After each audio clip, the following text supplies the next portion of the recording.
Terima kasih Tuhan, Engkau telah menyelamatkan diriku dari kepalsuan. Setiap cinta ini kuberikan kepada siapapun, di penghujungnya selalu mengecewakan. Selanjutnya tidak mungkin lagi kuberikan kepada siapapun, kecuali kepadamu saja, wahai Tuhan.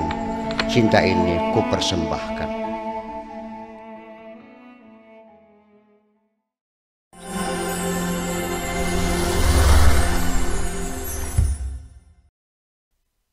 Ibu Pertiwi.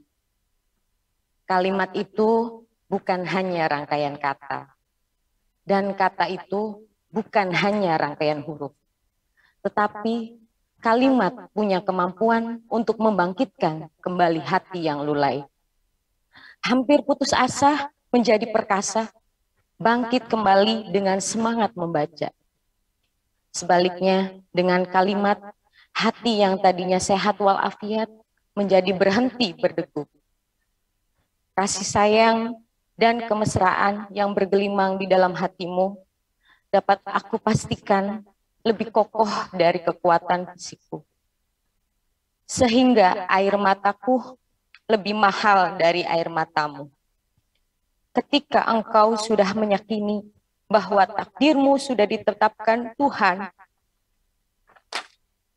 maka jalani sajalah hidupmu dengan tenang dan damai.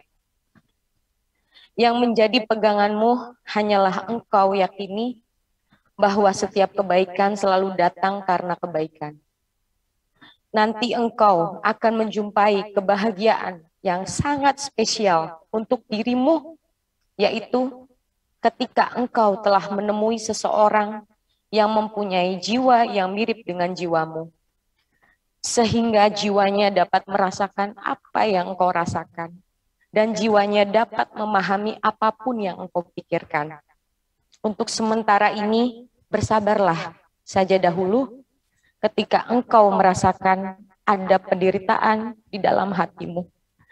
Karena orang yang punya jiwa mirip seperti jiwamu belum engkau temukan, sehingga akibatnya engkau tidak dapat memberitahukan kepada siapapun bahwa engkau sekarang sedang menderita. Untuk sementara waktu, yang paling penting, jangan pernah menyalahkan siapapun dan jangan marah sedikit pun. Ketika tidak ada yang menanyakan tentang dirimu dan kesehatanmu, malah sebaliknya, engkau harus berani menyalahkan dirimu sendiri. Mengapa engkau selalu memikirkan seseorang yang tidak pernah memikirkan dirimu? Jangan engkau sakiti dirimu sendiri, wahai kekasihku, hanya karena teman-temanmu banyak yang sudah berubah sikap terhadap dirimu. Yang menjadi penyebab mereka berubah adalah karena engkau terlalu berlebihan, memberikan kasih sayang dan perhatian sampai kenyang lewat batas. Apa saja kalau sudah kenyang pasti akan cepat menghilang. Meski engkau sadari, wahai kekasihku, bahwa saat-saat bahagia pasti akan datang, hanya saja bukan engkau yang menentukan kapan waktunya. Seringkali kebahagiaan itu datang setelah melampaui batas kritis penderitaan yang hampir mendekati putus asa. Untuk itu, percayakan saja dirimu kepada Tuhanmu. Bila dilihat dari sisi luar, sangat tidak mungkin hatimu menyimpan penderitaan. Karena dilihat dari caramu tersenyum, yang menebar kehangatan itu merupakan bahasa kelembutan yang bertaraf dunia. Mungkin sebabnya terjadi sedemikian, wahai kekasihku. Karena selama ini engkau selalu mengikuti jalan pikiranmu, sehingga engkau harus menanggung hatimu yang merintih kesakitan. Walau bagaimanapun, wahai kekasihku, engkau harus berani tampil berbeda dengan siapapun. Harus tampil istimewa, karena alam dunia sekarang sudah tidak membutuhkan fotokopi kepribadian. Memang aku juga sangat mengerti, wahai kekasihku. apa yang menjadi inti penderitaan hatimu, yaitu karena engkau pada saat ini merasakan seperti terpaksa. Suka atau tidak suka, engkau harus berpura-pura mengabaikan seseorang yang dulunya adalah merupakan seseorang yang paling engkau perhatikan. Aku berharap engkau dapat bertahan terus, jangan sampai terjerumus dalam lubang keputusasaan. Percayalah, wahai kekasihku, engkau sekarang sedang berada dalam kandungan malam yang gelap gulita. Tapi percayalah, pagi pasti akan lahir. Hubungan cinta yang paling suci itu, wahai kekasihku, adalah cinta yang selalu disembunyikan dan disimpan rapat-rapat, baru akan dibuka kemudian ketika sudah ada ijab dan kabul serta restu dari Tuhan. Bukanlah merupakan suatu keburukan bila ada seorang temanmu yang tidak lebih cantik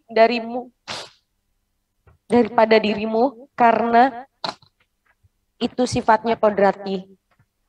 Engkau juga tidak usah bangga atas kecantikanmu, karena kecantikanmu bukan hasil kerjamu.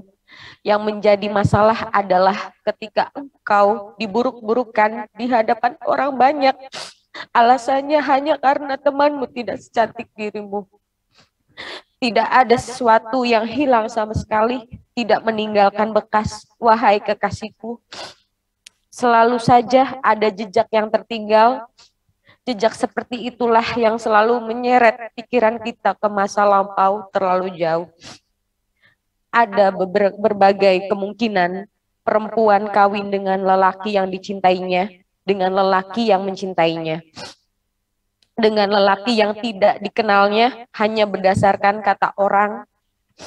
Pada zaman dahulu kala, ada perempuan yang dikawinkan berdasarkan sukarela dan ada pula yang dikawinkan dengan paksa. Nasib perempuan.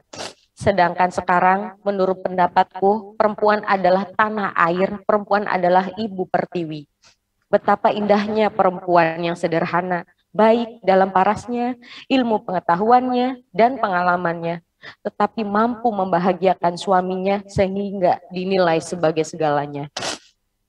Seandainya dalam hidupmu hanya karena rasa terpaksa atau dipaksa oleh bakmu, maka sebaiknya aku mengundurkan diri saja, wahai kekasihku.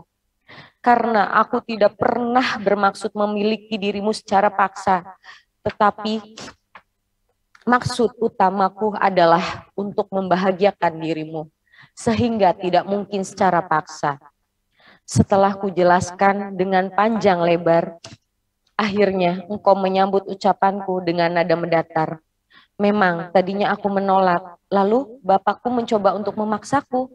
Aku memberontak, tetapi bapakku tidak mau tahu. Sampai hampir 1 tahun tidak ada kesepakatan antara aku dan bapakku.